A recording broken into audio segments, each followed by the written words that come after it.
नमस्कार। दैनिक समाचारों की संकट में आप सभी का स्वागत है। मैं हूं अनुपम। प्रस्तुत हैं झारखंड राज्य से जुड़ी प्रमुख समाचार।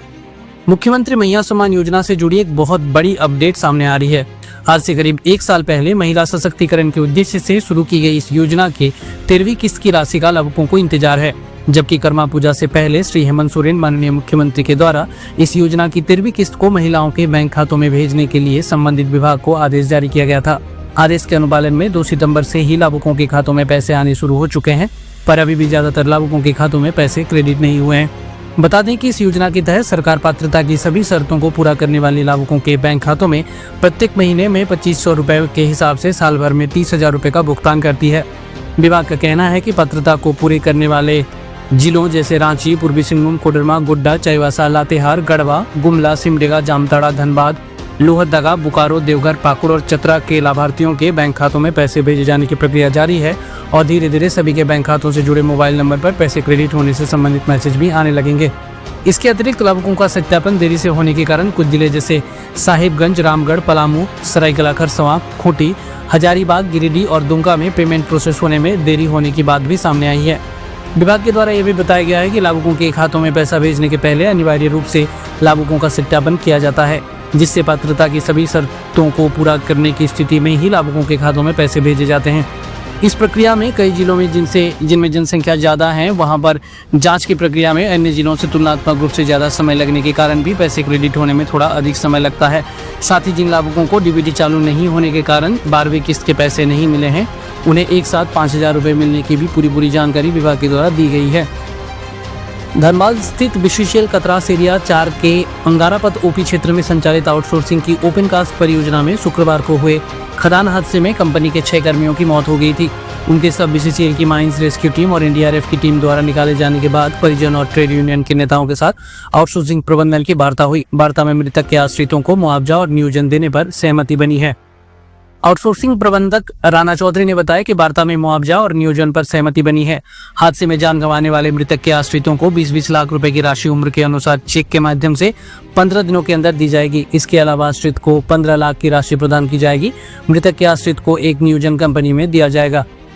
राजधानी रांची के लालपुर थाना क्षेत्र स्थित एक गर्ल्स हॉस्टल इन दिनों देह व्यापार में शामिल लड़कियों का ठिकाना बना हुआ था।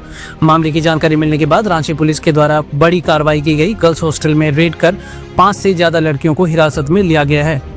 रांची पुलिस की प्रारंभिक जांच में पता चला है कि इन लड़कियों को हॉस्टल में रखा जाता था, वहीं से लड़कियों को विभिन्न जगहों पर ग्राहकों के पास भेजा जाता था। सभी से पुलिस गहन पूछताछ कर रही है ताकि रैकेट से जुड़े अन्य लोगों और इसके नेटवर्क का खुलासा हो सके।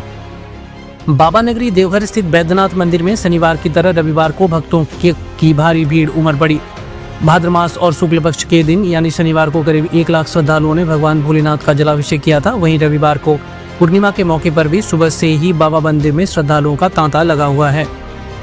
देवघर जिले में स्वास्थ्य व्यवस्था को मजबूत करने के लिए राज्य सरकार कई प्रयास कर रही है। हाल के दिनों में ही राज्य के स्वास्थ्य सचिव अजय कुमार ने देवघर में मल्टी स्पेशलिटी अस्पताल खोलने के लिए जमीन को भी चिन्हित किया है। लेकिन सिर्फ सरकार के प्रयास से ही स्वास्थ्य व्यवस्था मजबूत नहीं हो सकती, बल्कि मुकम्मल स्वास्थ्य व्यवस्था के लिए आम लोग और कई निजी संस्थाओं के सहयोग की भी आवश्यकता होती है। देवघर जिले में संचालित कई निजी अस्पताल स्वास्थ्य व्यवस्था की ओर ध्यान नहीं दे रहे हैं। दरअसल निजी अस्पतालों से जो भी कचरा निकलता है वो सही स्थान पर डंप नहीं किया जा रहा है, जिसके कारण परेशानी हो रही है। जबकि नियमानुसार निजी अस्पतालों से निकलने वाले मेडिकल कचरे को सही तरीके से जमा करने के बाद उसे इंसिनेटर में नष्ट किया जाता है ताकि मेडिकल कूड़े से किसी को इन्फेक्शन न फैले। देवघर जिले की बात करें तो बाजला चौक के पास स्वास्थ्य संस्थानों से निकलने वाला कचरा ऐसे ही सड़क किनारे फेंक दिया जाता है। उपयोग की गई सिरिंज, ऑपरेशन में उपयोग किए गए कॉटन, खून के सने बैंडेज, स्लाइन की बोतलें इत्यादि यह सभी ऐसे ही सड़क पर फेंक दिए जाते हैं, जिसे नगर निगम की तरफ से समय समय पर उठाया जाता है। नगर निगम को मेडिकल के कचरे के निस्तारण में परेशानी हो रही है, क्योंकि उनके पास भी मेडिकल से जुड़े कचरे के निष्पादन को लेकर कोई मशीनरी नहीं है। इसी को लेकर नगर निगम की तरफ से जिले के सभी अस्पताल संचालकों से यह आग्रह किया जा रहा है कि अपने अस्पताल से निकलने वाले मेडिकल वेस्ट को जहां तहां ना फेंके।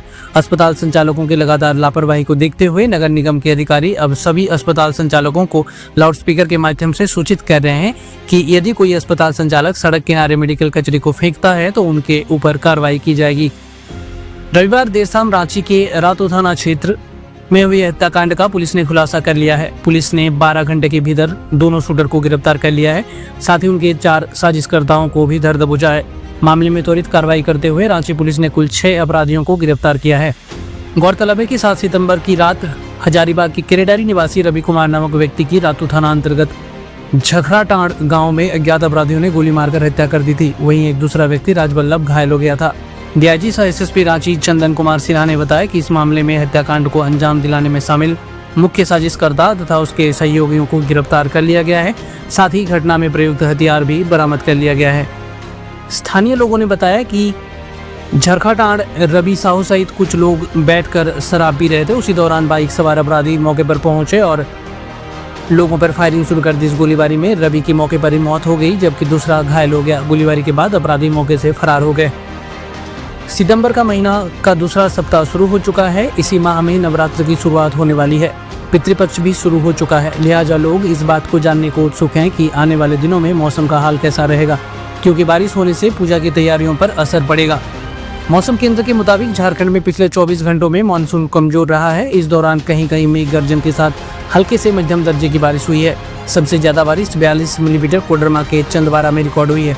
अगले 12 सितंबर तक राज्य में कहीं कहीं मेघ गर्जन और तेज हवाओं के झोंके के बीच वज्रपात को लेकर चेतावनी जारी की गई है।